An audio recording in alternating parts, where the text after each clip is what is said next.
Friends, आज मैं आपको फिर एक लेटर के बारे में बताने जा रहा हूँ। इस लेटर को बोलते हैं कैंसिल द ऑर्डर या फिर कैंसिलेशन ऑर्डर। कैंसिलेशन ऑर्डर में होता क्या है, जब हम स्कूल के लिए या फिर कॉलेज के लिए कोई भी सामान मंगाते हैं लेकिन उसकी जब डिलीवरी समय पर नहीं हो पाती, यानी कि वो हम तक नहीं पहुंचता, तो हम मजबूरी में उस ऑर्डर को कैंसिल कर देते हैं। उसी को हम कैंसिलेशन ऑर्डर कहते हैं। तो देखो क्वेश्चन कैसे आता है, you are the computer incharge, यानी कि तुम कंप्यूटर इंचार्ज हो ऑफ ए पब्लिक स्कूल के। You have place an order, मतलब तुमने ऑर्डर किया है फॉर 10 यूनिट्स ऑफ कंप्यूटर्स के एंड अदर इक्विपमेंट्स, यानी दूसरे इक्विपमेंट्स यानी उपकरण या सामान मंगाए हैं रिलेटेड यानी से संबंधित टू द कंप्यूटर से संबंधित, यानी कंप्यूटर मंगाए हैं कितने 10 और उससे संबंधित कुछ इक्विपमेंट्स और मंगाए जैसे माउस हो गया, कीबोर्ड हो गया, with HCL D10 Paharganj Delhi. ये उस कंपनी या उस फैक्ट्री या उस शोरूम का नाम है जहाँ से आप सामान यानी कि वो कंप्यूटर मंगा रहे हैं। फिर आगे लिखा हुआ है यू वांट, तुम चाहते हो, टू कैंसिल करना द ऑर्डर एज, यानी क्योंकि दे हैव फेल, क्योंकि वो असफल हो गए हैं, टू मेक यानी करने में, द डिलीवरी इन टाइम यानी समय पर। फिर जब भी आप लेटर लिखते हैं तो सबसे पहले हमें सेल्फ एड्रेस चाहिए होता है। तो सेल्फ एड्रेस इसमें क्या है, जाहिर सी बात है वो जो आप सामान मंगा रहे हैं वो तो स्कूल के लिए मंगा रहे हैं, तो जब स्कूल के लिए मंगा रहे हैं तो वही स्कूल का नाम ही सेल्फ एड्रेस हुआ। तो ये लिखा हुआ है AK पब्लिक स्कूल, तो आप यही लिखेंगे। तो हमने लिख दिया AK पब्लिक स्कूल दिल्ली। फिर एक लाइन छोड़ दें, आप लिखें डेट 5 मार्च 2017, डेट आप कोई भी लिख सकते हैं। फिर एक लाइन का स्पेस छोड़ना है, फिर हमें उसका एड्रेस लिखना है जहाँ हमें लेटर को भेजना है। तो हम लिख रहे हैं the manager HCL D10 Paharganj Delhi. फिर आप लिखेंगे एक लाइन छोड़ के subject cancelling order number 65/SAS। ये ऑर्डर नंबर है, जब हमने ऑर्डर किया होगा तो वो हमें एक ऑर्डर नंबर देते हैं, तो वही है 65/SAS। ये आप ऑर्डर नंबर कुछ भी लिख सकते हैं। फिर एक लाइन का स्पेस छोड़ना है, आप लिख रहे हैं सर। फिर आगे है this is in reference to our order number 65/SAS, मतलब रेफरेंस होता है संदर्भ में।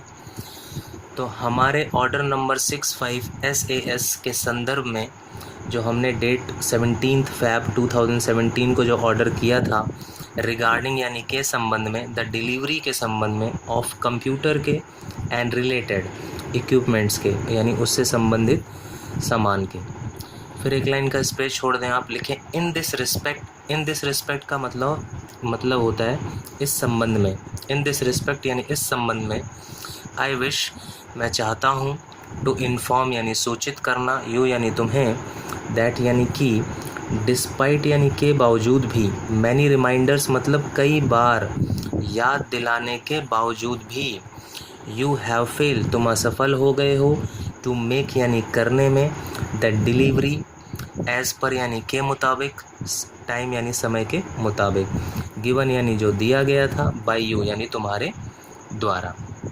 जो भी आपने मतलब बोला था, उन्होंने बोला होगा ना, जब आपने ऑर्डर दिया होगा तो उन्होंने बोला था कि हाँ भाई हम 2 हफ्ते तक दे देंगे या 1 महीने के अंदर अंदर दे देंगे सामान आपका, लेकिन उन्होंने नहीं दिया। तो वही लिखा हुआ है कि एज़ पर यानी के मुताबिक, या के एज़ पर यानी के मुताबिक, टाइम के मुताबिक, गिवन बाय यू जो तुमने दिया था या तुम्हारे द्वारा दिया गया था। वी रिग्रेट, रिग्रेट होता है अफसोस करना, हमें अफसोस है, टू इन्फॉर्म यानी सूचित करते हुए, दैट यानी कि, वी आर कैंसलिंग हम कैंसिल कर रहे हैं, आवर ऑर्डर, डेट जो 17 Feb का था 2017 का जो ऑर्डर हमने दिया था वो हम कैंसिल कर रहे हैं।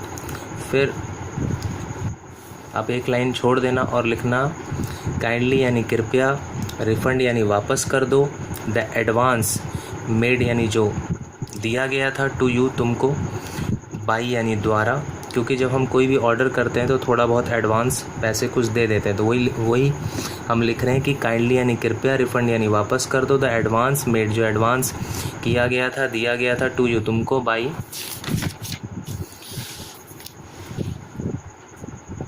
आवर स्कूल द्वारा।